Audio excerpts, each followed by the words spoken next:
আপনারা দেখেছেন গত পরশু একজন জুলাই যোদ্ধাকে একটা চায়ের দোকান দিয়েছে পুনর্বাসনের জন্য। আমি ধিক্কার জানাই এই অন্তর্বর্তীকালীন সরকার, ইউনূস সাহেব সহ এই উপদেষ্টাদের। লজ্জা হয় একজন জুলাই যোদ্ধাকে পুনর্বাসনের জন্য 10,000 টাকা একটা চায়ের দোকান দিয়েছে। আর 5ই আগস্টের পর অনেক ধান্দাবাজ, চান্দাবাজ, লুটপাটকারী কোটি কোটি টাকার মালিক হয়েছে।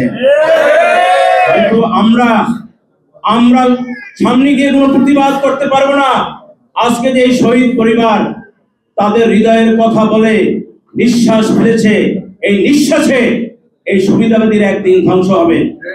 আমি 21শে ফেব্রুয়ারি এই প্রেস ক্লাবের সামনে দাঁড়িয়ে সমন্বয়কদের উদ্দেশ্যে বলছিলাম যে আপনারা যদি দল করেন তাহলে আপনারা গণজাগরণের মঞ্চের ইমরানের সরকারের মতো হারিয়ে যাবেন।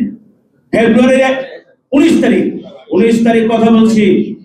আজকে কয়দিন আমাকে আবু নাসর মোহাম্মদ রহমতুল্লাহ ভাই ধমক দিয়েছিল। আজকে তার বাস্তব প্রমাণ আমরা দেখতে পাচ্ছেন।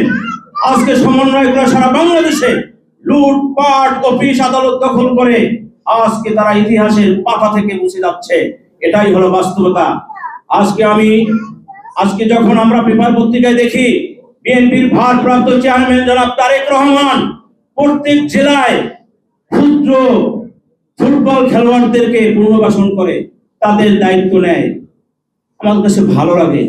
কিন্তু জনাব তারেক রহমানকে আজকে সাংবাদিক বন্ধুদের মাধ্যমে জানিয়ে দিতে চাই, অনুরোধ করব, জনাব তারেক রহমান আপনার নির্দেশে যারা জুলাই আগস্টের আন্দোলনে রাজপথে জীবনকে বাজি রেখে যুদ্ধ করেছিল, সেই শহীদ পরিবার আজকে না খেয়ে মারা যাচ্ছে। সেই আহত জুলাই যোদ্ধারা আজকে চিকিৎসার অভাবে মারা যাচ্ছে। ওই পটুয়াখালী বাউখালে আমাদের আহত জুলাই যোদ্ধা চিকিৎসার অভাবে মারা গিয়েছে, আপনারা দেখেছেন না? জনাব তারেক রহমান, আপনার কাছে অনুরোধ করব, আপনি একজন মানবিক নেতা, আপনি এই জুলাই আন্দোলনের শহীদ ও জুলাই যোদ্ধাদের একটু খোঁজ নেন। আমরা অনুরোধ করব অসংখ্য। আপনার আরেকটি ইনফরমেশন দিতে চাই, আমরা যারা বিএনপি পরিবারের শহীদ এবং জুলাই যোদ্ধা, আমরা কিন্তু কোনো অফিস আদালতে গিয়ে আমরা হেল্প পাই না। সাংবাদিক বন্ধুদেরকে আমি বলতে চাই, আমরা কোথাও হেল্প পাই না। যদি শুনে যে আমরা বিএনপি, ওই ফাইলটা মনে হয় গায়েবই হয়ে যায়। যদি শুনে বিএনপি, ওই ভাতার লিস্টের নামটাই আউট হয়ে যায়। এই বৈষম্যের আমরা শিকার হচ্ছি।